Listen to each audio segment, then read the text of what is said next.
Assalamualaikum warahmatullahi wabarakatuh. Perkenalkan, kami dari kelompok 10 yang beranggotakan saya Hawada Gadza Serkayasi dan rekan-rekan saya Hanifah dan Resdwika. Kami akan menjelaskan mengenai komponen pendidikan.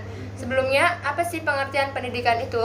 Pendidikan adalah pembelajaran pengetahuan, keterampilan, dan kebiasaan sekelompok orang yang diturunkan dari satu generasi ke generasi berikutnya melalui pengajaran, pelatihan, atau penelitian.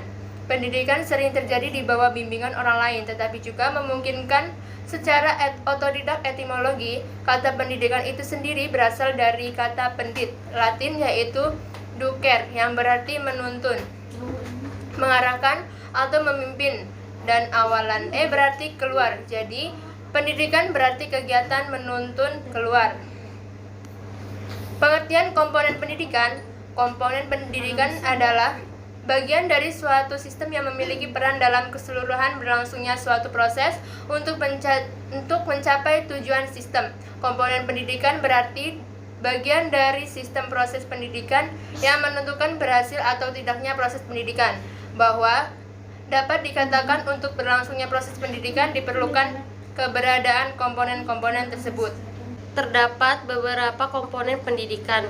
Yang pertama, tujuan pendidikan. Tujuan pendidikan merupakan suatu faktor yang amat sangat penting di dalam pendidikan, karena tujuan pendidikan ini adalah arah yang hendak dicapai atau yang hendak dituju oleh pendidikan. Yang kedua, peserta didik.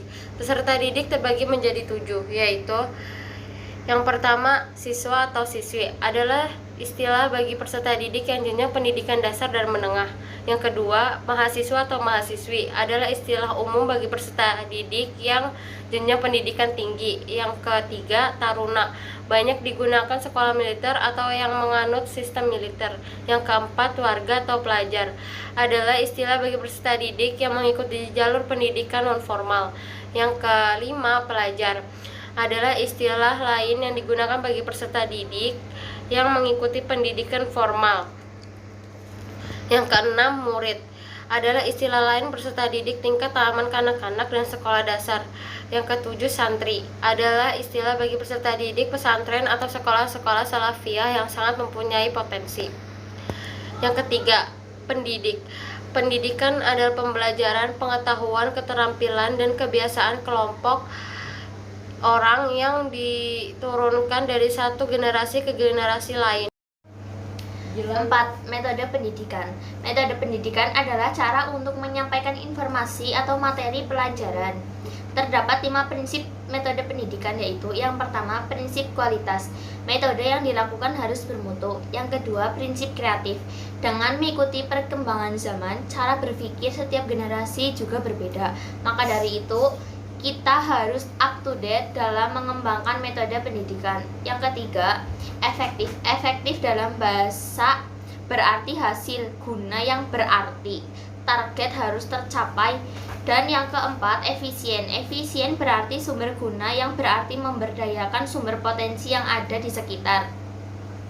Efektif dan efisien ini saling berhubungan. Dengan kata lain, kita bisa memanfaatkan apa yang ada di sekitar kita untuk menjadi media pembelajaran agar kita bisa mencapai target yang sudah kita tetapkan. Yang kelima, fleksibel. Fleksibel dalam proses, fleksibel terhadap lingkungan, luas, dan mengikuti zaman juga termasuk dalam fleksibel. Artinya, kita harus bisa memposisikan diri di era yang kita alami sekarang, bukan era di mana waktu guru masih menimba ilmu. 5. Tujuan pendidikan. Komponen pendidikan selanjutnya adalah materi pendidikan.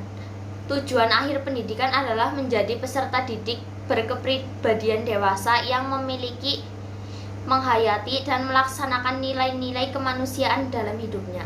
Yang keenam, lingkungan pendidikan.